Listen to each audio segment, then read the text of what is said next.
지금까지 이제 RNA-seq 실무적인 부분을 소개해드렸고요. 이제 드노버 어셈블리에 대해서 소개를 해드리겠습니다. 힘드시죠? 저만 힘드나요? 자, 드노버 어셈블리 소개해드릴 텐데요. 자, 이제 드노버 어셈블리는 레퍼런스 지놈이 없는 생물종을 연구를 하기 위해서 조립을 하는 겁니다. 그러니까 레퍼런스 있는 리시퀀싱을 하지만 없으면 이제 드노버 하는 거죠. 그래서 이제 상반적인 과정인데 이거랑 생각하시면 쉬워요. 다음과 같이 직소 퍼즐이랑 비슷합니다. 요거 하나하나가 다 이제 NGS 리드라고 보면 되겠죠. 이런 것들을 잘 엮어서 그림을 만들어내는 겁니다. 여기서 이제 이 그림은 염색체 전체 레퍼런스 지nom이 되겠고, 이런 식으로 이렇게 만들어내기 위해서 이런 것을 수행을 하는데, 다음 같은 과정을 기본적으로 거칩니다. 잘라서 예전에 뭐 리시퀀싱 내지는 RNA-seq은 하나의 라이브러리, 페어와 페어 사이의 거리가 한 종류의 라이브러리를 만들었다면 얘는 정말 다양한 크기의 라이브러리를 만들어요. 이유는 지난 다음에 설명을 드릴 거고요. 다양한 라이브러리를 엄청나게 시퀀싱한 다음에 그것들을 차근차근 엮어가서 긴 길이의 DNA 프래그먼트를 만드는 게 이거의 목적입니다. 그래서 프래그먼트를 만들고 나면 로케이션, 다이렉션, 오리엔테이션이라고 해서 방향이라든지 위치라든지 어떤 페어의 상동 이중사선 중에 어느 위치하는지까지도 다 이제 맞춰줘야 되는 추가 작업들이 필요하고요. 전반적으로 돈이 굉장히 많이 듭니다. 보통 하나 프로젝트 하려고 하면 뭐 버테브레이트 기준 한 1억 이상 훨씬 들어가죠. 기본적으로. 지금 프로젝트는 이번에 제가 그 서울대학교에서 고추지놈 이제 하고 계신 분이 계신데 곧 네이처 제네틱스에 아마 나간다고 이제 예상이 되고 있습니다. 5년 동안 한 15억 정도 퍼부으셔가지고 지금 프로젝트를 완성을 하셨다고 말씀을 제가 숙제에서 들었는데 돈이 정말 엄청나게 들어요. 그렇기 때문에 쉽사리 도전할 수 없는 프로젝트 중에 하나입니다. 그래서 보시면 이제 라이브러리 컨스트럭션을 다음과 같이 하는데 이제 뭐 보시면 170, 200, 800 그래서 이렇게 짧은 애들을 우리는 기존에 똑같은 페어드 애들이라고 얘기를 하고요. K가 붙으면 보통 이제 메이트 페어라고 해갖고 한 4개 정도 이것들을 메이트 페어 라이브러리라고 하고 별명으로 또 보통 점핑 라이브러리라고 부릅니다. 그래서 처음에 얘네들은 이제 짧은 프래그먼트들을 만들어주는 과정을 진행하게 되고 얘네들은 그 짧게 만들어진 프래그먼트들을 이어주는 때 점핑을 하면서 이어주는 데 쓰이는 라이브러리라고 볼 수가 있고요. 그러면 왜 그렇게 라이브러리를 길게 만들고 도대체 길게 만들어갖고 많이 만들고 길게 만들어서 대체 뭐 할 거냐. 다음과 같은 장점이 있는 거죠. 첫 번째는 이제 아까 처음에 보여드렸던 이런 퍼즐하고 이렇게 좀 덩어리가 큰 퍼즐하고 어떤 게 맞추기가 쉬울까요? 훨씬 맞추기 쉽겠죠. 그렇기 때문에 레퍼런스 지nom을 구성할 때 덩어리가 큰 덩어리가 많이 구성이 되어 있으면 그거를 전체를 이제 구성하는 데 훨씬 쉬워져요. 그렇기 때문에 기필코 긴 그 프래그먼트를 만들고 그 기필코 긴 프래그먼트 내에서 스트럭처 베리에이션을 디텍션하거나 좀 더 많은 정보들을 얻고자 하는 거죠. 그런데 이제 드노버 어셈블리 처음 듣거나 잘 모르시는 분들 보시면 다음과 같은 이제 오해 같은 부분들을 하세요. 뭐냐면 NGS로 리드 만들어서 컴퓨터를 돌리면 레퍼런스 지금 나옵니다. 나올까? 이런 생각들을 하는데 딱 저는 처음에 이거 들었을 때 나온다 이랬어요. 안 나옵니다. 그냥 프래그먼트 그냥 DNA 절편만 나올 뿐이에요. 흔히 인터넷에서 우리가 받을 수 있는 데이터베이스에 크로모즘별로 딱딱딱딱 1번 시퀀스는 뭐 이건 절대 얻을 수 없어요. 반드시 이런 시퀀스를 얻기 위해서는 다음과 같이 제네틱 피지컬 맵이라는 게 필요해요.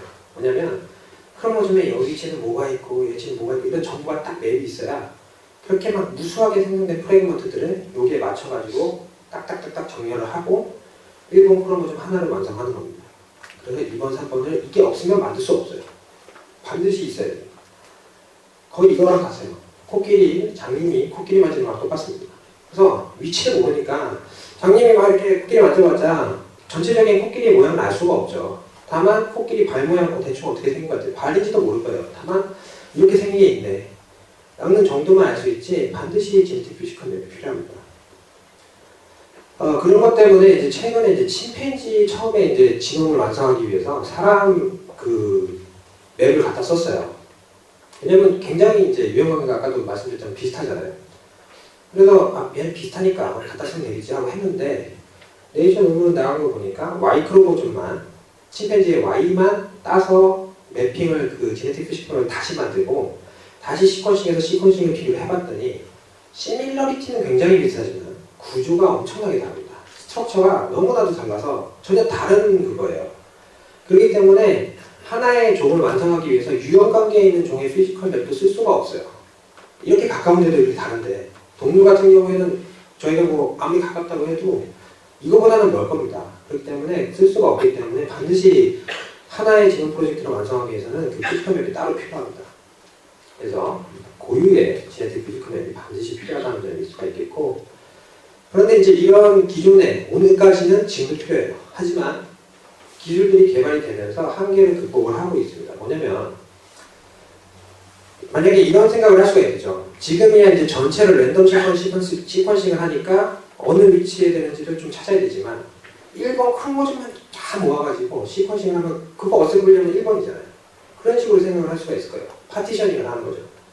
근데 그런 기술이 이제 실용화가 되고 있어요. 점점 개발되고 있습니다. 뭐냐면 메타페이지에 있는 이런 세포와 이제 세포는 메타페이지에서 이제 양쪽으로 벌어지기 위해서 뭉치게 되죠. 이 염색체가. 그러면 이 상태에서 깬 다음에 싱글 크로모즘만을 분리하는 거예요. 다음과 같은 누가 만드는지 모르지만 요상한 기계로 이런 식으로 각각의 웰별로 크로모즘으로 분리가 돼갖고 어떤 원리인지 저도 정확히 설명 못 드리겠어요. 저도 제가 이게 전공이 이게 아니다 보니까 모르겠는데 2011년에 바이오테크놀로지에 나왔고 이걸 이용해서 굉장히 이제 지능 프로젝트가 또 수행이 되고 있습니다. 그래서 이렇게 되면 굳이 전반적인 피지컬 맵이 완벽하게 갖춰지지 않아도 1번 크로모즘을 어느 정도 구성하고 2번을 구성할 때 굉장히 도움이 많이 될 거예요. 하지만 이렇게 기술이 개발되고 있어도 드노버 어셈블리의 한계점은 아직까지 명확합니다. 뭐냐면 돈이 많이 들고 컴퓨팅 파워. 컴퓨팅 파워라는 게 뭐냐면 소위 이제 드노버 어셈블리 할 때 보통 저희도 그렇지만 대부분의 유전체 회사들은 한 메모리가 한 1테라 이상 되는 서버들을 가지고 있어요. 근데 이제 메모리가 1테라급 넘어가려면 돈이 굉장히 비싸겠죠. 그래서 일반적으로 이제 실험하시는 분들이 컴퓨터만 하시는 분이 아닌 분들이 그런 서버들을 막 운영하기에는 굉장히 부담이 많이 돼요.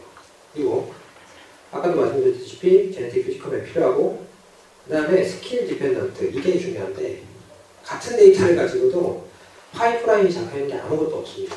그냥 연구를 분석하는 사람에 따라서 결과가 천차만별로 나와요. 그래서 잘하는 사람한테 맡기면 결과 잘 나오고 못하는 사람한테 맡기면 진짜 그냥 컴퓨터가 자동으로 돌린 것만 못하게 나와요. 그렇기 때문에 굉장히 그 기술 숙련도가 중요한 분야 중에 하나입니다. 그래서 드노버 어셈블리 하는 사람도 굉장히 대접을 잘 받아요. 그래서 어디 가도 왜냐면 그 사람 대체가 굉장히 힘들기 때문에 거의 이제 그 전문직이라고 볼 수 있죠. 이 NGS 관에서. 그래서 스킬 디펜던트라는 점이 또 어려운 점이라고 할 수가 있겠습니다. 그래서 드노버 어셈블리는 결국에는 이 지금 특성과 생산된 데이터의 특성에 맞춰가지고 적절한 프로그램으로 적절하게, 이 적절하다는 말이 굉장히 많이 쓰이는데 적절하게 한 수밖에 없어요. 이게 잘할 수 있는 노하우입니다. 그래서 여러 가지를 다 테스트를 해보고 결국에 최종적으로 나온 결과물이 최적인 것을 골라서 이것이 나의 베스트다라고 얘기를 하는 게 이제 드노버 어셈블리의 현재의 분석 과정이 되겠습니다. 그래서 그런 것들을 조금 해결해주기 위한 게 게이지하고 어셈블 레슨이라고 해서 그 인터넷에서 올려놓고 시합을 했어요. 이 논문 쓴 사람들이 자 이런 데이터가 있어. 어셈블 잘한다는 사람 한번 다 해봐. 그래서 시합 한번 해보자 해서 이제 나오고 그래서 데이터를 올려주면 그 유수의 이제 어셈블 좀 하고 프로그램 만든다는 그 팀들이 모여가지고 자기가 만든 어셈블러로 어셈블을 했죠. 그래서 이 사람들은 이런 기준을 평가할 거야. 그러니까 한번 만들어봐 해서 모아서 어떤 게 제일 좋았고 어떤 방법을 썼고 그런 것들이 이제 논문한 논문이에요. 그러니까 드노버가 결과적으로 정형화된 방법이 없다 보니까 이런 것들까지 나오는 거거든요. 그래서 논문을 보면은 아 이렇게 했을 때 좀 결과가 좋구나. 그럼 이제 유저들은 그거 보고 자기 거에다 맞춰갖고 이제 좀 써보는 거죠. 지금까지 이제 드노버에 대해서 이제 이론적인 설명을 드렸고요. 이제 좀 프랙티컬한 부분에 대해서 설명을 드리겠습니다. 드노버 어셈블리는 다음과 같은 과정을 통해 진행이 되고요. 첫 번째는 로우 데이터 퀄리티 컨트롤은 어떤 NGS를 하든 간에 다 포함이 됩니다. 그래서 두 번째로 에러 컬렉션부터 설명을 드릴 거예요. 에러 컬렉션, 그 다음에 프리 어셈블리 리드 매핑, 점핑 라이브러리 필터링 이 세 가지 하나로 묶이고 마지막에 스캐폴딩까지 진행이 됩니다. 그러면 지금 보시면 이게 이제 케이머라고 하는 것에 대해서 설명을 드릴 겁니다. 뭐냐면 드노버 어셈블리라는 것은 현재 드노버 어셈블리는 드브루잉 그래프라고 하는 특정 그래프 원리를 이용해서 어셈블리가 진행이 되거든요. 다음과 같이 진행이 되는데 그걸 이해하기 위해서는 케이머라고 하는 것을 이해할 필요가 있어요. 케이머는 어려운 게 아닙니다. 앞에 K는 숫자예요, 숫자. 그래서 뭐 여기 보시면 제가 예를 들었죠. 5모 이렇게 5모인데 5모는 말 그대로 5개짜리 절편이라는 얘기입니다. 길이가 긴 상대적으로 길다고 얘기할게요. 10개짜리네요. 10개짜리를 5모로 나눈다고 하면 앞에서부터 5개씩 자르는 거죠. 하나, 둘, 셋, 넷, 5개에서 CATTA 그 다음에 한 칸 옆으로 가서 ATTAC 그리고 TTACT 해서 5개씩 잘라가면 결과적으로는 이 10개짜리 리드가 다음과 같이 6개의 5모 프래그먼트로 나눠지게 됩니다. 이게 이제 기본적으로 그 NGS를 이용해서 어셈블 할 때 선행이 되어야 되는 작업이고요. 그래서 반대로 이 프래그먼트를 가지고 다음과 같이 진행이 되겠죠. ATTA가 겹치니까 맞는 부분에서 한 베이스 차이만큼 매칭을 하고 매칭하면 결과적으로는 여기서부터 끝을 쭉 따라가면은 요거를 다시 구성할 수 있게 되는 이게 기본적인 이제 드브루징 그래프의 KML을 이용한 원리가 되겠습니다. 근데 중요한 건 왜 이거를 리드를 이렇게 KML로 나눠야 되느냐? 굳이 이렇게 나눌 필요가 있나? 라는 생각이 들겠죠. 나눠야 될 필요가 있으니까 나누겠죠. 그래서 다음과 같은 이유 때문에 나누게 됩니다. 첫 번째는 이 리드를 5모로 이렇게 나누게 되면 아까 6개, 이렇게 6개만 나오잖아요. 그러면 하나의 리드가 5개로 분해가 됩니다. 그럼 우리가 처리해야 될 게 이제 6개로 나와요. 6개가 늘어나게 되는 거죠. 그러면 왠지 리드 하나가 6개로 쪼개지니까 더 늘어나는 것 같지만 반대로 이게 55개 정도 있다고 생각을 해봐요. 굉장히 많은 수. 이 리드가 꼭 이렇게 10개짜리가 아니라 수백 베이스, 수천 베이스짜리든 간에 결국에 55개가 있다.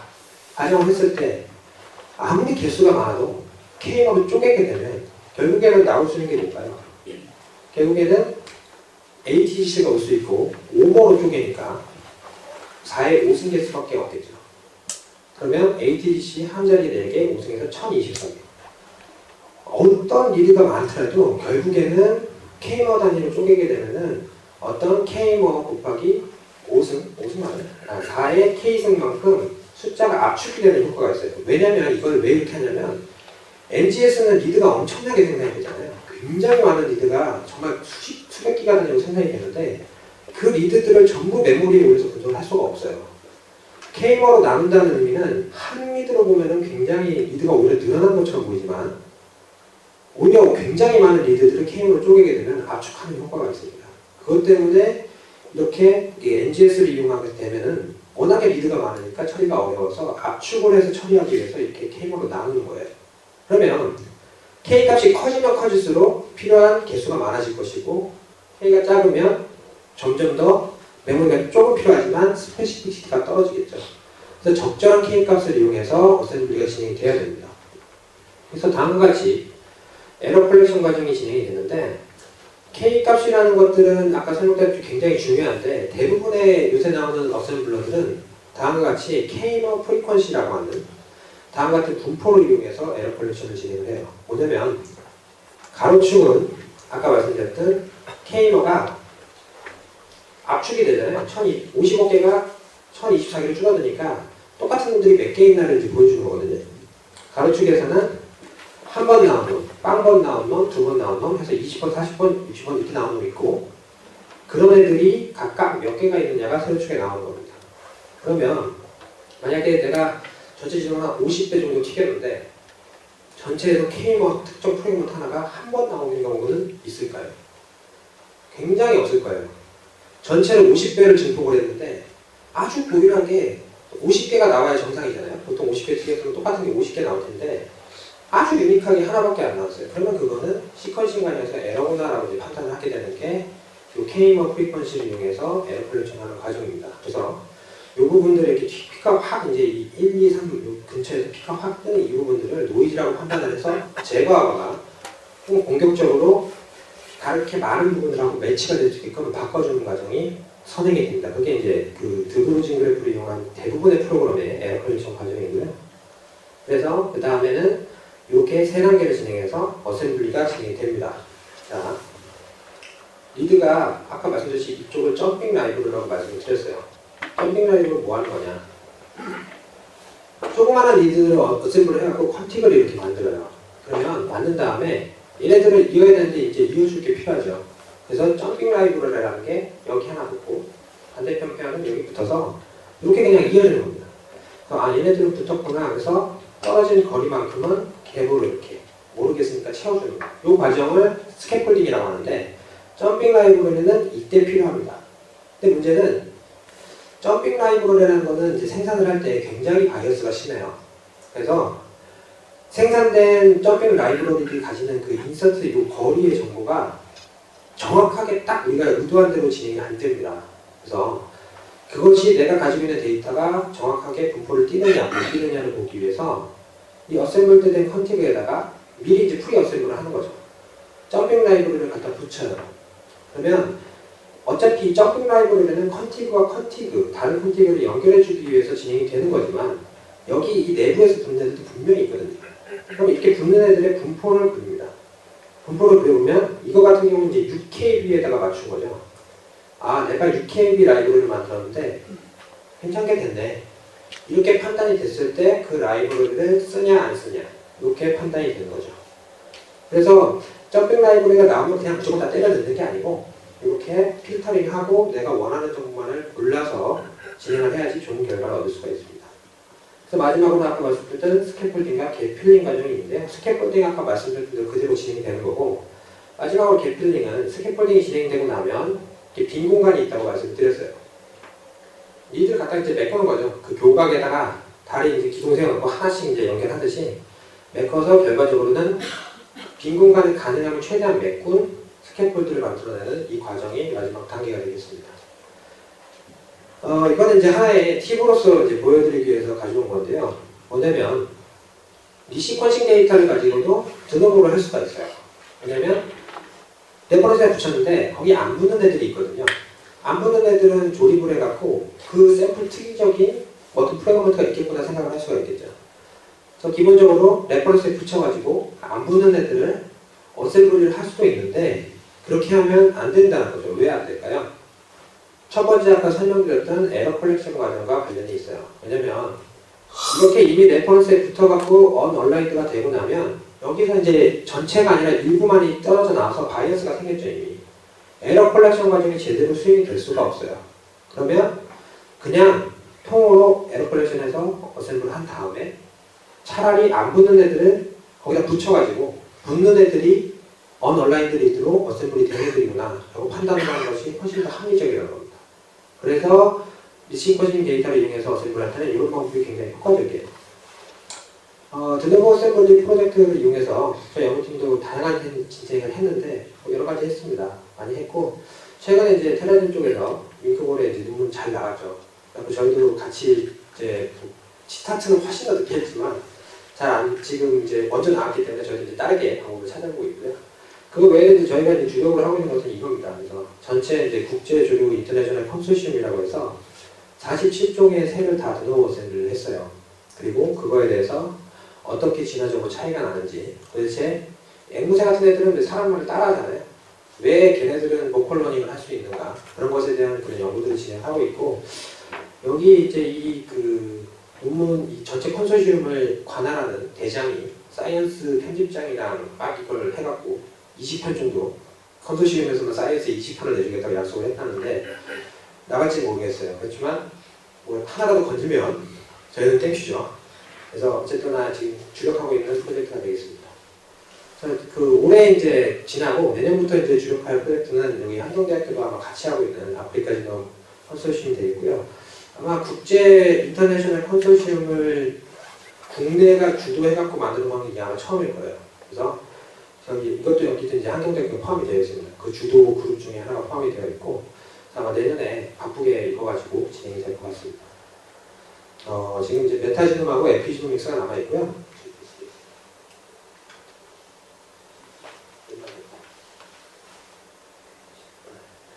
메타지노믹스하고 에피지노믹스 빨리 끝낸 다음에 잠깐 쉬도록 하겠습니다. 메타지노믹스 들어보신 분들은 아시겠지만 이제 굉장히 요새 또 각광받고 있어요. 뭐냐면 미생물의 배양 없이 샘플 내의 미생물을 분석을 하는 겁니다. 왜 이게 중요하냐면 기존의 많은 미생물 연구들은 다 배양이 가능했어야 연구가 가능했어요. 왜냐면 진흙하려면 이제 그거 막 그 미생물 하나 키워가지고 그 배지에서 키우고 그거 빼서 연구하고 했었는데 문제는 이게 지금까지 알려진 대부분의 미생물들 그러니까 우리가 지금 배양이 가능하다고 알려진 미생물은 전체의 1% 정도밖에 안 된다고 알려져 있거든요.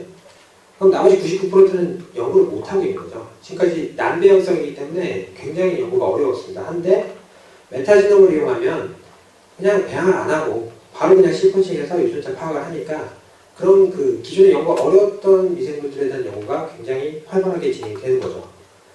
메타지놈 연구는 다음과 같이 3가지 정도 지금 구성이 됩니다. 첫 번째는 커뮤니티 분석이라고 해서 특정 미생물 내에 도대체 어떤 미생물들이 얼만큼 존재할까? 그런 것들을 보는 게 이제 커뮤니티 분석되겠고요. 두 번째는 메타지놈 어셈블리라고 해서 유전자는 그럼 뭐가 있을까?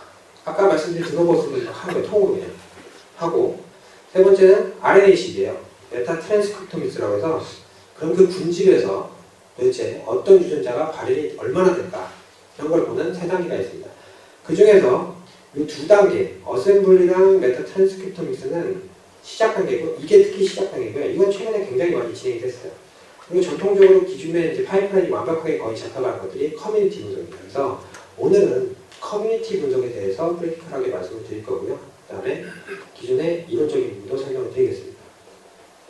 커뮤니티 분석을 하기 위해서는 종을 구별을 해야 되잖아요. 그래서 흑인하고 백인 구별하는 거는 같은 종이니까 안 되지만, 예를 들면 소, 그다음에 뭐 돼지 다 이렇게 구별하듯이 미생물을 구별을 할 수가 있어야 돼요. 그러면 그걸 위해서는 마커라는 게 필요합니다. 그러니까 어떤 특정 부분을 보면 얘는 뭐구나, 얘는 뭐구나, 이런 것들이 필요한데, 그럼 마커 시퀀스는 다음과 같이 한 4가지 정도의 특징을 가집니다. 뭐냐면 첫 번째는 커먼 프라이머 사이트라고 해서 공통적으로 증폭을 할 수가 있어야 돼요. 미생물마다 다 커먼하게 가지고 있어가지고 증폭을 할 수가 있어야 되고, 두 번째는 어느 정도 길이가 충분해야 됩니다. 너무 짧으면 구별하기가 힘들고, 너무 길면 또 시퀀싱하기가 힘들죠. 적당해야 되고, 세 번째는 종 간에는 다이버시티가 있어갖고 차이가 있어갖고 그 종을 분류해줄 수가 있고, 종 내에는 다 컨절브되어 있는, 그러니까 한 종이 이거다라고 얘기를 해줄 수가 있어야 되니까 마커는 한 4가지 정도의 다음 같은 특징이 있어요. 그래서 16S 라이보소멀 RNA, 뭐 rDNA 들어보셨을 거예요. 특히 이제 우리 뱃속에도 다 미생물이 있죠. 이런 그 프로캐리오틱 미생물들을 마커로 이제 그 분리해줄 수 있는 마커가 16S 라이보소멀 DNA입니다. 길이는 한 1500 정도. 근데 그 중에서 마커로서 기능을 하는 게 800 정도. 베리어블 리저라고 해요. 그리고 기존에 이런 것들은 GSFLX에서 그 GSFLX라고 해서 454 시퀀싱을 이용해서 시퀀싱이 진행이 되었습니다. 왜 이걸로 진행이 됐냐면 800이잖아요. 근데 GSFLX 시스템은 지금 한 600 정도예요, 평균적으로. 그렇기 때문에 요 VD전을 한 번에 쫙 읽을 수가 있으니까 일루미나 가지고는 한 뭐 길어봐야 지금 뭐 한 300 정도 되는데 이걸 읽을 수가 없죠. 여기서의 핵심은 리드가 하나가 미생물 한 마리예요. RNA-seq하고 똑같습니다. 발현량 체크하듯이 리드 하나가 이거기 때문에 한 번에 특정 VD전을 포함해서 읽어주는 게 굉장히 중요합니다. 그리고 메타지놈 하면은 다 미생물 분집만 생각하는데 그 곰팡이도 분집을 이루거든요. 그래서 곰팡이를 이제 태깅하기 위한 마커 시퀀스는 다음과 같이 뭐 ITS, 뭐 곤충을 태깅하기 위한 마커 시퀀스는 뭐 다른 거. 그래서 각각의 이제 분류하고자 하는 종에 맞춰서 다음과 같이 마커 시퀀스를 달리 사용하게 됩니다. 그래서 과정을 살펴보시게 되면 10,000개의 리드를 생산을 했고 기존에 잘 알려진 데이터베이스에다가 그 리드를 다 매칭을 해봐요. 그러면 A종은 3,000개, B는 뭐 1,400개, C는 몇 개, 쭉쭉쭉 분석해서 전반적으로 이렇게 이 어떤 미생물 분집 내에는 다음과 같은 미생물들이 존재를 하는구나, 이런 것들을 파악하는 게 메타지놈 커뮤니티 분석이 되겠습니다.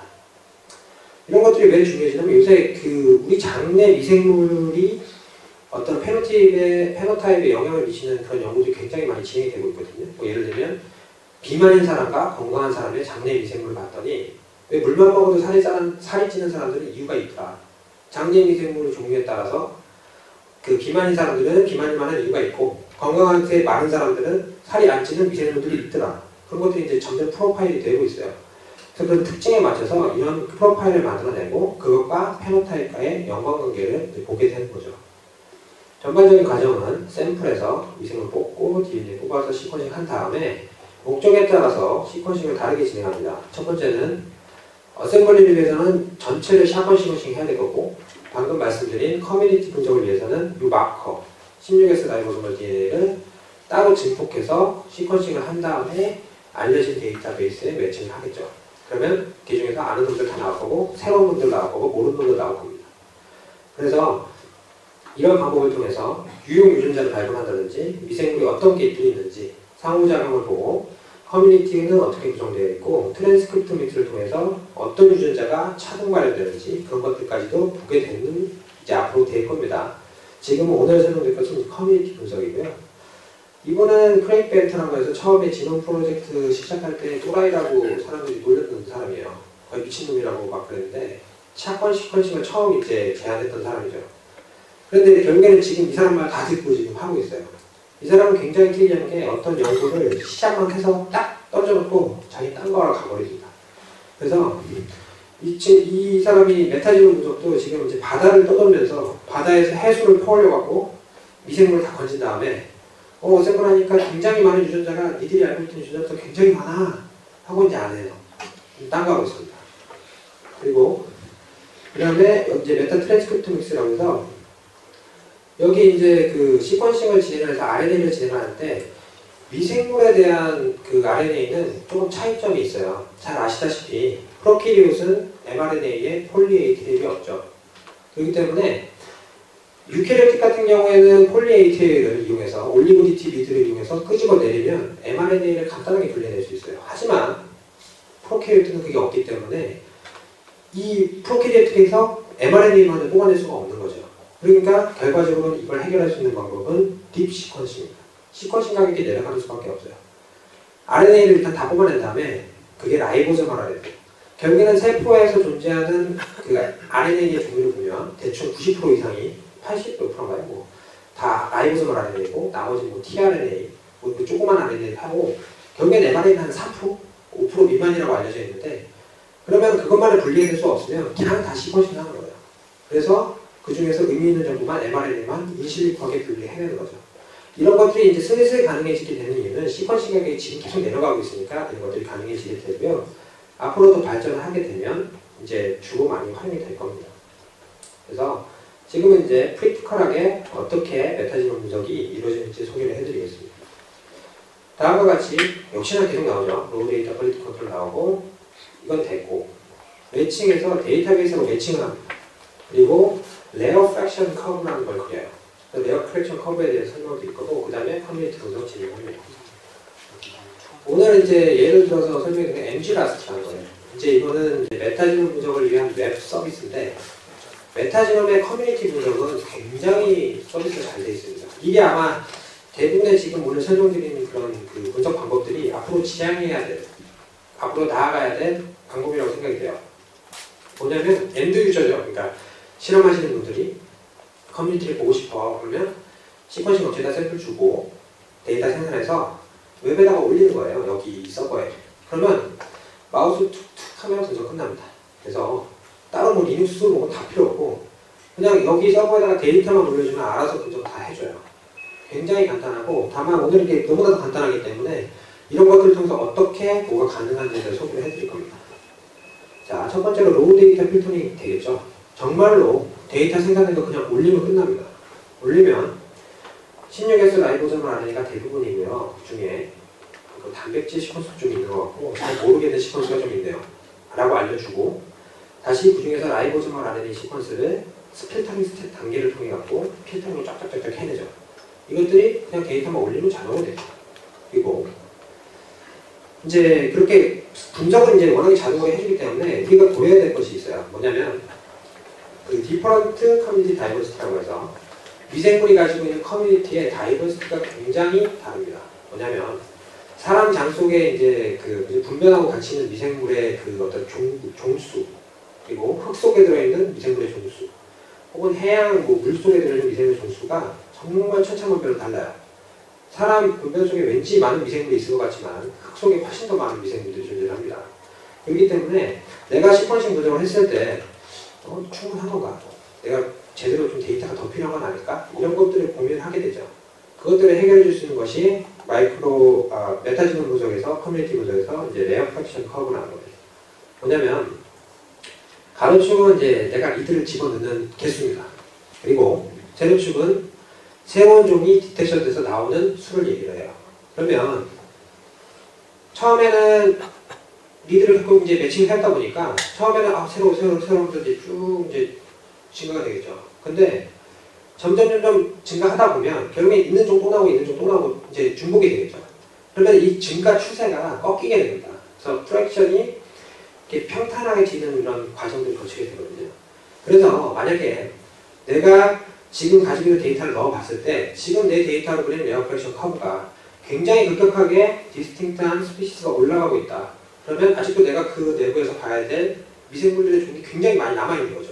그렇지만 지금 내가 봤더니 제가 한 이 정도 생산하는 거 봤는데 지금 내가 위치는 여기인데 굉장히 평탄하죠. 지금 많이 평탄해졌죠. 그러면 더 나올 미생물이 많이 없다는 걸 예측을 할 수가 있어요. 그래서 이 기준은 자기가 보고자 하는 분석 목적에 따라 다른 겁니다. 나는 이 커뮤니티에서 굉장히 레어한 녀석을 보고 싶겠다. 정말 아주 드문 놈을 보고 싶어. 그러면 끝까지 가야겠죠. 진짜 더 이상 올라갈 수 없을 때까지 가야겠고, 나는 좀 그래도 메이저한 놈만 볼래. 그러면 이 정도만 가도 그냥 뭐 넘어갈 수 있겠네. 이런 식으로 판단을 자기가 스스로 내는 겁니다. 그 절대적인 기준은 따로 있는 것은 아니고요. 자기가 분석 목적에 맞춰서 프랙션 커브로 충분한지 아닌지를 대충 검증을 하게 됩니다. 이제 엔진가스트 서버에 이제 어떤 선택할 수 있는 분석 종류인데요. 굉장히 많죠. 아까 말씀드린 레어 프랙션 커브 그냥 그려주죠. PCA 다 해주죠. 히트맵 다 그려주고 파일제네틱 분석까지 다 해주고 그냥 누르고 클릭을 하면 다 나와요. 그 정도로 간단한 샘플 하나, 몇 개 정도의 메타지놈의 커뮤니티 분석을 하는 거는 요즘은 너무나도 간편합니다. 다만 어떤 사이언티픽한 결과를 내기 위해서는 이 메타지놈과 어떤 피노타입 간의 이 연관관계, 어소시에이션 스터디를 해야 되는데 그렇게 어소시에이션을 하려면 통계 분석이 들어가야 되고 결과적으로 샘플 사이즈가 늘어나야겠죠. 저희가 그런 부분들을 하는 겁니다. 그래서 이런 것들은 이미 자동화되어 있기 때문에 이런 간단한 작업들을 거기서 하고 혹시라도 그런 것들이 필요하면 따로 이제 추가적인 분석이 들어가야 되는 거죠. 다음과 같이 PCA 어널리시스 아까 보여드렸죠. 뭐 이렇게 X, Y 축에서 비슷한 놈들끼리 묶이고 여기 보면 이게 안 보이시겠지만 이게 다 종이에요. 그 미생물 종입니다. 그래서 특정 샘플마다 미생물 종들이 패턴이 같은지 다른지 이런 것들을 이렇게 힐맵을 통해서 보여주게 되고 아까 말했지 샘플마다 레어 프랙션도 다 그려주고 그 다음에 뭐 파일제트까지 다 그려줍니다. 그래서 간단하게 정말 이 서버 웹서버 이름 하나만 외워도 간단한 메타블로그 진척은 수행할 수 있을 정도로 굉장히 잘 돼 있어요. 그렇기 때문에 많이 활용하시면 좋을 것 같고요. 아까 말씀드렸다시피 16S는 이 GX 플렉스 시스템에서 지금 망했다고 말씀드렸잖아요. 이제 얘는 안녕. 그러면 마이식으로 옮겨가고 있어요. 마이식은 뭐냐면 일루미나에서 새로 나온 이제 시퀀서입니다. 뭐냐면 스루팅이 작으니까 데이터 생산량은 작지만 리드를 상당히 많이 늘렸어요. 300pp까지 V2에서는 300pp까지 길이를 늘렸고 왜 이게 얘가 이제 대체를 하게 되냐? 다음같이 이제 짱구를 불린 거죠. 리드를 오버랩 시킵니다. 페어된 리드를. 다음같이 보면 이 16S 라이보소멀 RNA를 예전에 이제 한 600베이스 정도로 이제 아까 그 GS 플렉스가 읽었다고 했는데 310 페어덱을 읽을 때 사이 거리를 띄지 않고 일부러 오버랩 시킨 거예요. 그러면 요거와 요거를 붙여가지고 하나의 긴 리드를 만들 수가 있겠죠. 그렇기 때문에 이렇게 오버랩되는 방법으로 기술 대체를 하게 되고 가격은 그 예전에 플렉스 시스템보다 40대 1 정도 저렴합니다. 보통 그 GS 플렉스를 이용할 때는 한 10,000리드 정도를 생산을 했어요. 그 정도는 뭐 대충 보는데 충분해 그랬는데 이 마이식은 기본이 밀리언. 그래서 정말 뭐 이제 레어 프랙션 커브 그려가면서 그걸 볼 필요도 없어요. 나오면 생산하면 일단 충분. 봅시다. 이제 이렇게 되는 거죠. 그렇기 때문에 이제 아마 이제 기술이 이렇게 대체가 될 것이고요. 그래서 이제 보면은 대표적인 프로젝트는 인간 메타유전체. 인간 그 몸속에 굉장히 이제 미생물이 많죠. 입에도 있고, 뭐 생식기에도 있고, 피부에도 있고 굉장히 많습니다. 다양한 그 메타유전체가 어떻게 구성되는지 보여줬고, 흰개미 장내 메타유전체 분석 프로젝트가 있었는데 이것도 굉장히 재밌어요. 흰개미는 목재를 먹고 살잖아요. 목재, 많이 마른 목재를 막 뜯어먹고 사는데 이걸 소화를 시킵니다. 그럼 이 소화는 흰개미 뱃속에 있는 장내 미생물이 하겠죠. 그러면 그걸 소화시키기 위해서 굉장히 강력한 효소를 가지고 있는데 그 효소가 이제 셀룰레이즈라고 하는 건데 굉장히 유용성이 높은가 봐요. 그래서 뽑아서 그럼 얘네들 뱃속에 있는 좀 특이적인 셀룰레이즈는 뭘까? 이런 것들을 보기도 하고 마지막으로 이제 저희 오디에서 했던 거는 이제 비슷한 거예요. 여기서 보고 이렇게 하면 되겠다. 해서 한 건데 제레 염소가 굉장히 조악한 풀을 먹고 잘 사니까 왠지 좀 잘하지 않을까? 그래갖고 제레 염소 배를 째서 여기서 나온 이제 셀룰레이즈 분석 유전자들을 분석을 하게 돼서 논문을 냈습니다. 그래서 이런 것들이 진행이 될 것이고 앞으로는 이제 이런 것들이 장내 미생물과 건강 간의 연관관계가 굉장히 중요성이 높아지고 있기 때문에 많이 활용될 것 같아요. 마지막입니다. 에피지노믹스 하고 이제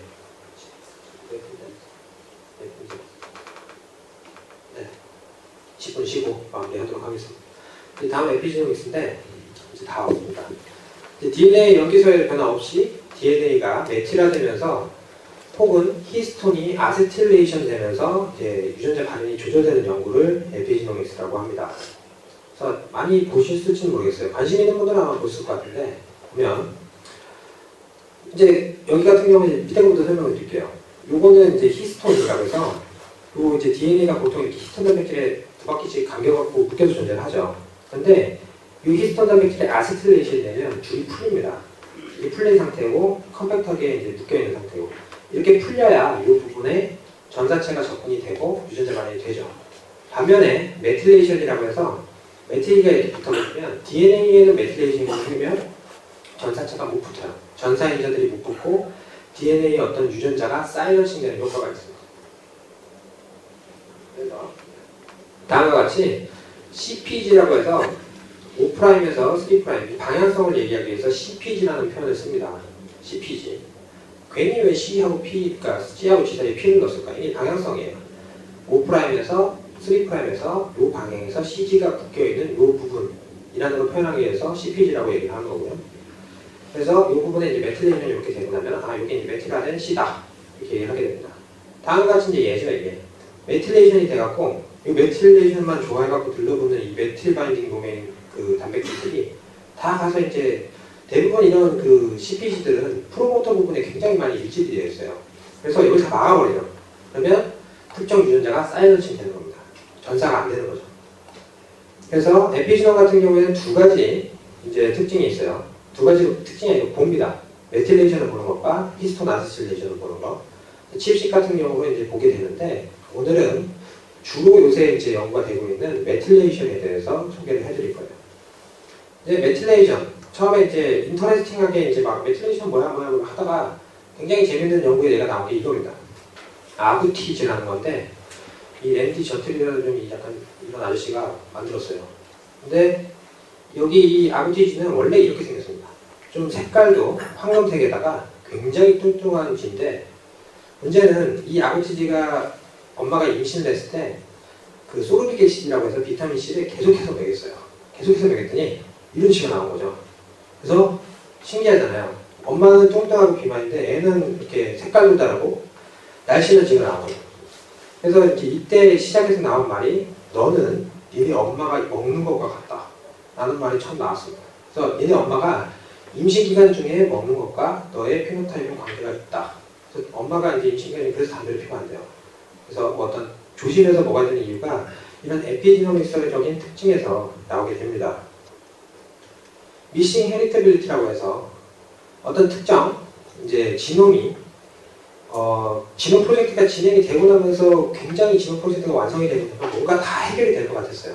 막 병도 다 고치고 이것만 되고 나면 뭐 못한 게 없고 다 그럴 줄 알았는데 이게 지놈 프로젝트입니다. 이거 근무가 지놈 프로젝트인데 완성하고 열어보니까 우리가 아마 아무것도 없었던 거죠. 그래서 도대체 어떤 엄마의 유전자랑 저희가 이번에 최근에 연구한 논문 중에는 엄마로부터 부모로부터 전달되는 것 중에 가장 많이 전달되는 게 키예요. 근데 그것도 한 70%밖에 되지가 않습니다. 부모 유전자를 통해서 애 키를 유추할 수 있는 게 70%밖에 안 돼요. 그렇기 때문에 가장 큰 게 70% 정도 나는데 대부분은 막 다 유추가 안 되는 거죠. 그러면 도대체 왜 그런 걸까? 여기 도둑이 막 훔쳐 도망가고 있는데 이게 아마 에피지노믹스일 거다라고 이제 예상을 하고 있는 거예요.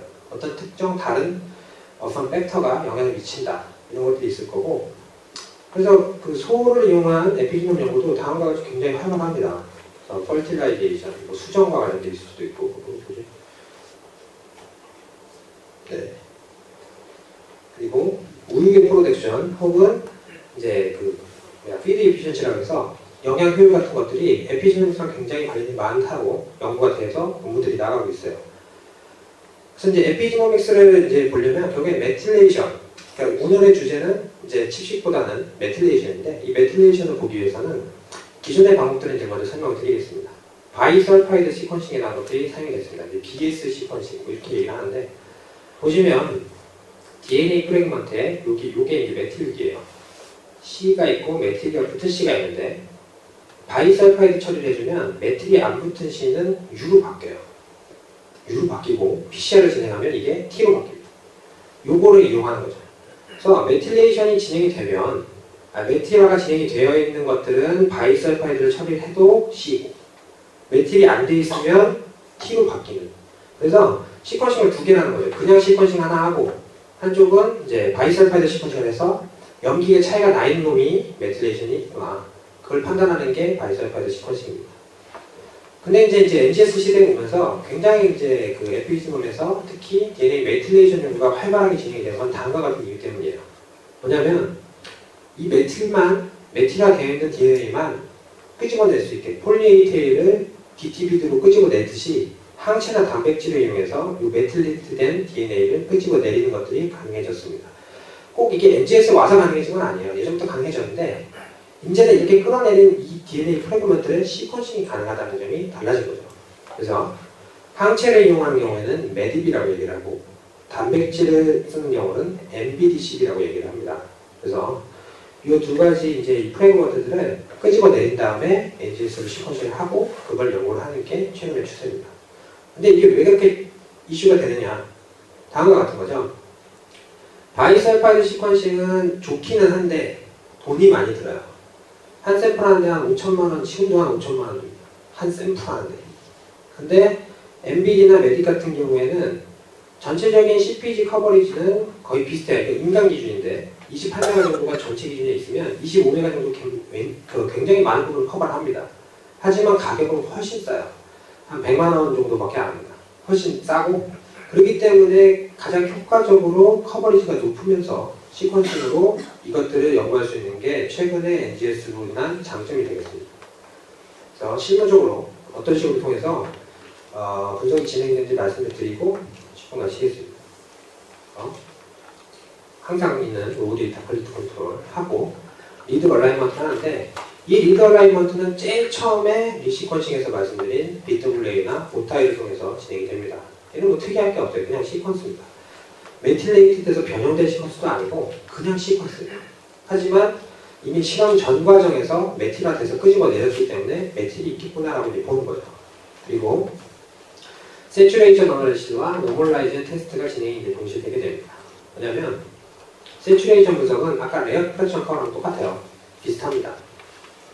내가 이 데이터로 실험을 했을 때 다른 실험을 똑같이 해도 반복이 얼마나 잘 될까, 그걸 보는 게 세츄레이션 분석입니다. 코릴레이션 값이 나타내고, 그래서 이 코릴레이션 값이 높을수록 내가 생산한 데이터는 충분하다라고 판단할 수가 있게 됩니다. 절대적인 기준은 역시나 없어요. 여기에 따라서 자기 판단에 따라서 진행을 하게 되는 것이고, 그 외에 또 이제 어떤 CG가 전체에 얼마나 있는데, 내가 매핑을 해보니까 그 중에서 뭐 한 번 붙은 놈, 두 번 붙은 놈, 세 번 붙은 놈 비율이 어떻게 되느냐, 커버리지가 어느 정도 되고 있구나, 메틸이 어느 정도 있다는 것들을 볼 수가 있습니다. 그래서 결과적으로는 이제 메딥스라고 하는, 이름도 쉬워요. 메딥은 메딥스로 분석을 하게 되는데, 보통 이제 보시면은 이제 특정 크로모점의 위치에 HR이라고 해서 이제 이 사진은 RNA-식 분석에 사용되는 패킷인데 갖다 쓰더라고요. 서로 갖다 많이 씁니다. 그래서 특정 p-밸류 값이 나오고 마찬가지로 FDR 값이 멀티플 테스트 컬렉션이 돼서 나오게 됩니다. 그래서 비닝을 해요. 뭐냐면 특정 그 프로모터라든지 CPG가 있는 부분을 비닝을 해서 그 비닝이 케이스와 컨트롤 간에 유의하게 메틸레이션 차이가 있냐 없냐 이것들을 보여줍니다. 그래서 다음과 같은 이 비닝에서 p-밸류 쫙 여기는 오케이 해서 여기 지금 이제 필터링이 쫙 돼서 이런 부분들이 케이스와 컨트롤 간에 통계적으로 유의하게 차이가 있구나라는 것들이 이렇게 결과물로 나오게 되고, 그 다음에는 빈 익스텐션 앤 비주얼라이제이션하고 타겟팅 어널리시스가 됩니다. 빈 익스텐션은 뭐냐면 아까 이제 그 비닝들이 유의한 비닝들이 많이 생겼잖아요. 그러면 어떤 부분들은 이렇게 하나씩 있다 이제 빈이라고 얘기하는데 하나의 그냥 특정 사이즈의 윈도우죠. DNA를 짜게 놓은 겁니다. 여기는 차이가 있고 여기는 붙어서 차이가 있고 여기도 차이가 있는데 어차피 붙어있는 부분은 유일하게 그 지역 자체가 다 이제 차이가 있는 거잖아요. 그래서 익스텐션 해줍니다. 하나로 묶어주는 거죠. 이 지역 해서. 그러면 우리는 이제 RNA-식에서는 DEG라는 표현을 써요. Differentially Expressed Gene 하는데 여기서는 DMR이라는 표현을 씁니다. Differentially Methylated Region이라는 표현을 씁니다. 그래서 다르게 메틸레이트 된 리전을 이제 얘기를 하고, 그래서 보시면 이제 이렇게 결국에는 이제 눈으로 보는 걸 좋아하니까 이제 비주얼라이즈를 하죠. 특정 케이스와 컨트롤 간에 여기 보시면 이제 여기 반 딱 자르면 이 부분은 메틸레이션이 별로 안 돼 있고, 이게 지금 리드가 쌓인 거거든요. 메틸레이션이 안 돼 있고 여기는 왕창 되어 있죠. 이런 식으로 특정 우리가 데이터 인터프리테이션을 위한 진의 프로모터 부분을 이렇게 확대해서 보여주게 되고, 이게 이제 그 매듭수가 되어 있고, 결국에는 이제 그렇게 생산한 그런 어떤 그 디퍼런셜리 메틸레이티드 리전을 가지고, 그럼 그게 도대체 사이런싱하는 유전자가 뭐냐, 그럼 그렇게 사이런싱되는 유전자는 도대체 무슨 기능이 있느냐, 이런 것들을 후속 연구도 이제 진행이 되게 되는 거죠. 아직까지도 저희도 지금 진행을 하고 있는데 저희가 아직 논문화돼서 나온 건 아직까지 없어요. 그래서 다른 팀의 연구 예를 가지고 왔습니다.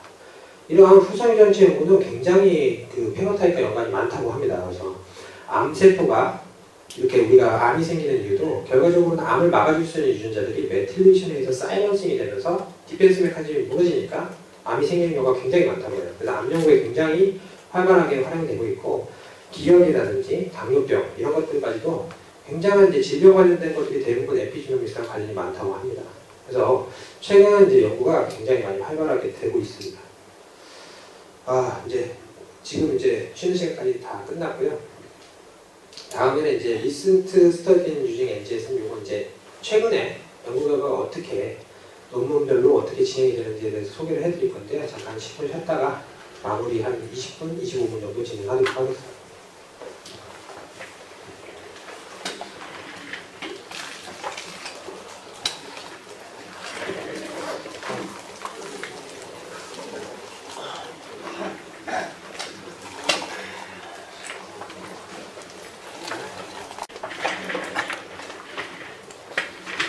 이제 얼마 안 남았으니까 조금만 더 힘내시면 돼요.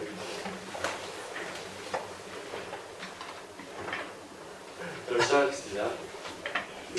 제가 이번에 발표할 부분은 NGS를 이용해서 최신 경향이 어떻게 분석하는 방법이 어떤 분석을 하는지에 대해서 한 10분 정도 발표하고 그리고 마무리하도록 하겠습니다.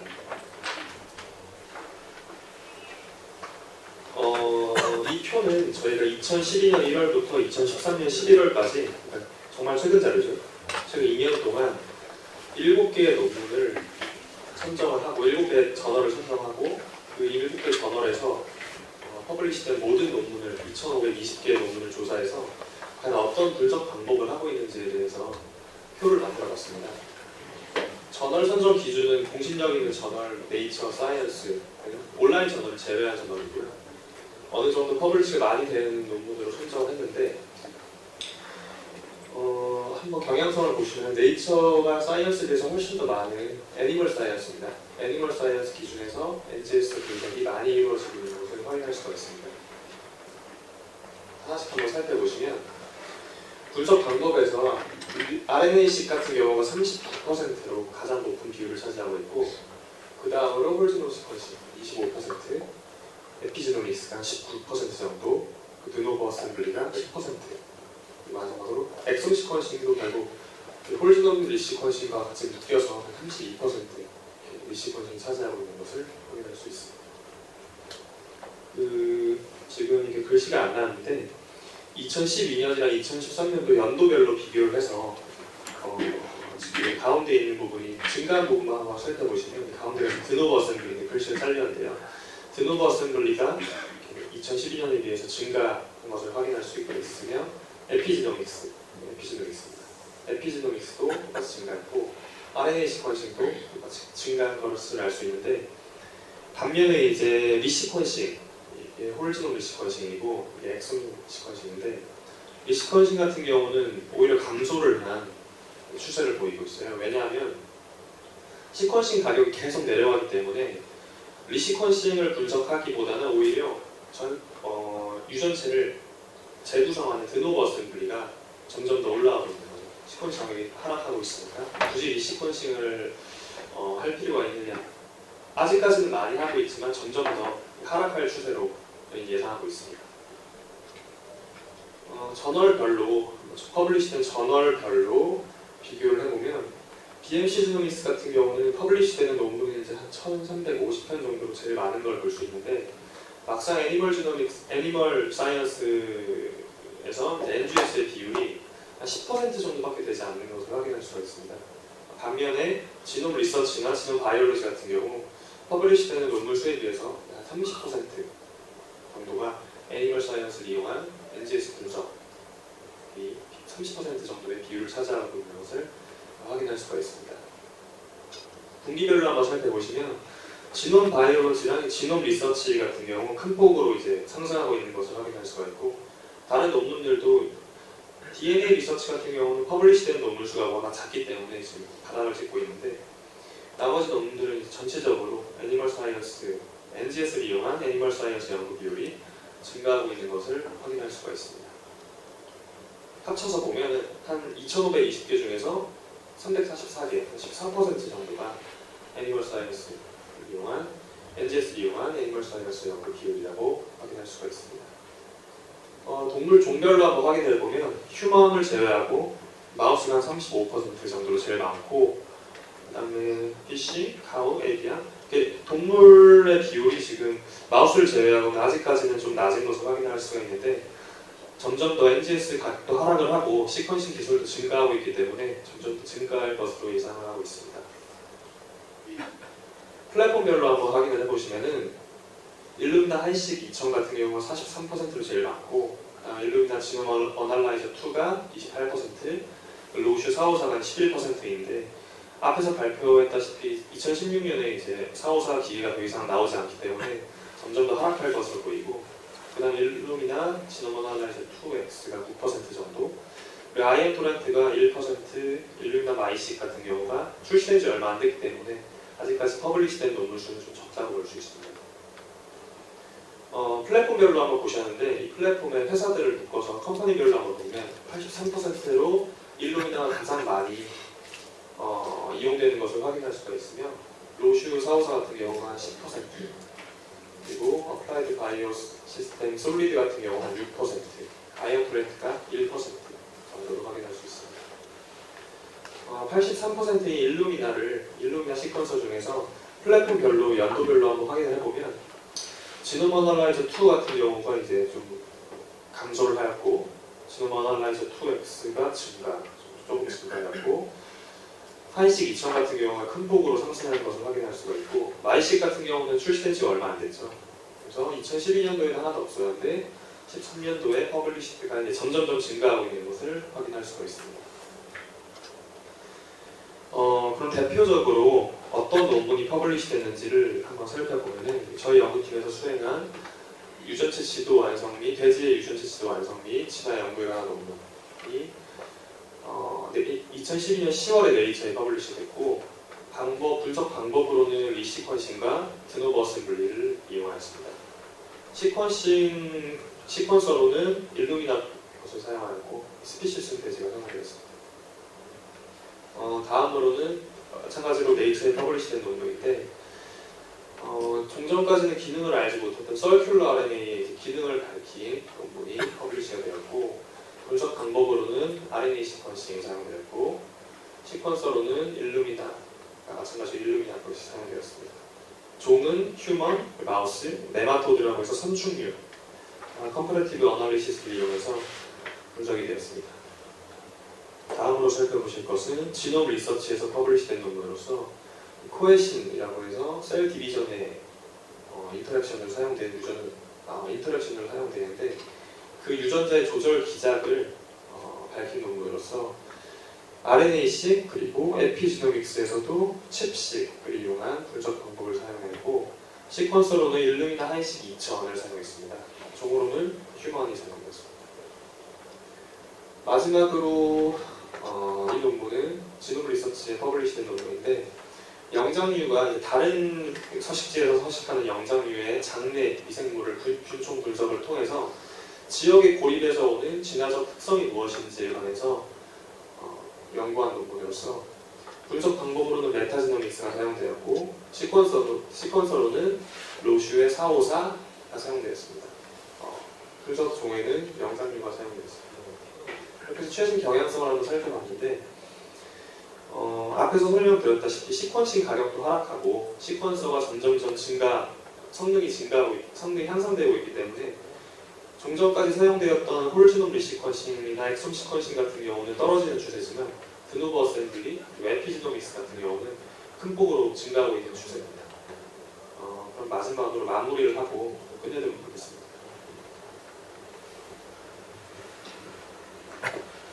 이제 마지막입니다. 고생하셨고요. 남의 자리 별로 없네요.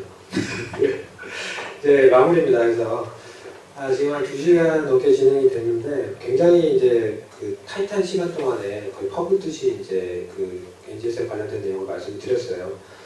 그리고 이제 지금 아까 정현수 연구원이 말했듯이 시퀀싱 기술이 계속해서 발전하고 있기 때문에 마지막으로는 이제 이런 것들이 어떤 식으로 진행이 될지에 대해서 간략하게 정리해 드리면서 이번 그 교육을 마치도록 하겠습니다. 다음과 같은 50도가 이제 결국에는 우리가 동물 연구를 하던 사람 연구를 하든 식물 연구를 하든 한 가지로 이제 귀결된 그런 50도가 되겠습니다. 한마디로 간단하게 요약하자면 오늘 말씀드린 5가지 분석을 한 번에 시행을 하는 거죠. 뭐냐면 지금은 이제 금전적인 내용들 때문에 RNA-식이면 RNA-식, 리시퀀싱이면 리시퀀싱 한 가지만 수행을 보통 합니다. 근데 그게 아니라 이제는 소가 먹는 거에 들어있는 미생물부터 어떤 특징적인 것까지 드노버셈블리라든지 메타지노믹스, 기타 등등으로 프로파일링을 하고요. 마찬가지로 특정 개체의 어떤 프로파일 자체도 지놈은 리시퀀싱이나 드노버셈블리로 혹은 장내 미생물까지 메타지노믹스로 각각의 어떤 관계되어 있는 모든 것들을 그 5가지 분석을 여기서 프로파일을 합니다. 그렇게 되고 결과적으로는 그것들이 어떤 식으로 영향을 미치는지를 RNA-식을 통해서 보고 마이크로 RNA도 보고 에피지놈도 보고 이제는 큰 그림을 그릴 때가 이제 점점 되는 거죠. 뭐냐면 실험 디자인은 이제 하나의 케이스 컨트롤 스터디만 하는 게 아니라 이 케이스 컨트롤 스터디에서 지놈은 어떤지, RNA의 전사체는 어떤지, 에피지놈 상태는 어떤지, 그 지놈 외의 지놈이라고 하죠. 메타지놈은 어떤지 이런 식으로 되게 큰 그림을 그려서 하나의 통합된 분석이 앞으로 진행될 것으로 예상이 되고 있습니다. 그래서 다음과 같이 분석 종류 다 합쳐서 인테그레이티드 어널리시스라고 하죠.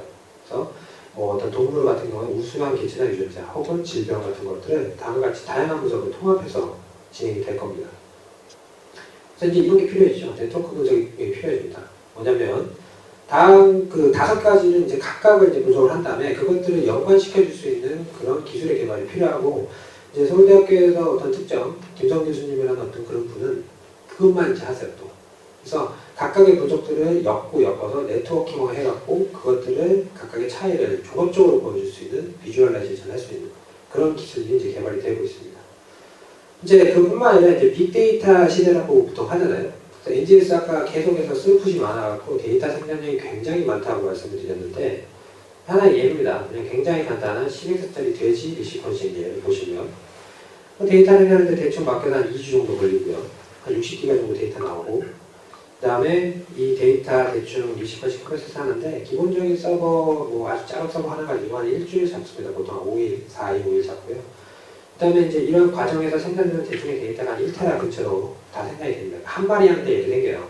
그러면 샘플 수 곱하면 시퀀싱 가격이 싸지면 싸질수록 생산되는 데이터도 늘 것이고 그 다음에 샘플 수도 늘어나겠죠. 그러면 이거 데이터 시간 이거 뭐 감당이 안 됩니다. 엑셀플만 예를 들어도 데이터 생산을 한 서버랑 하나의 시퀀서로 하려고 그러면 데이터 생산에만 이만큼 걸리고 분석에만 이만큼 걸리고 이렇게 되겠죠. 말이 안 되죠. 이제 점점 더 이제 시퀀싱 기술이 발전해서 스피드가 중요해집니다. 그렇기 때문에 패러라이즈에서 스케일 아웃 해갖고 각각은 이제 분산 처리를 이제 해줄 필요가 있죠. 그래서 이거를 이제 뭐 한 1년 넘게 걸릴 거를 이제 2주 만에 다 분산 처리해서 진행을 해야 되는 그런 상황이 오고 있습니다. 근데 이거를 일반적인 연구실이나 특정 조그만한 이제 그 연구를 하는 입장에서 이걸 다 서버를 마련을 할 수가 없잖아요. 근데 그게 문제가 되는 거죠.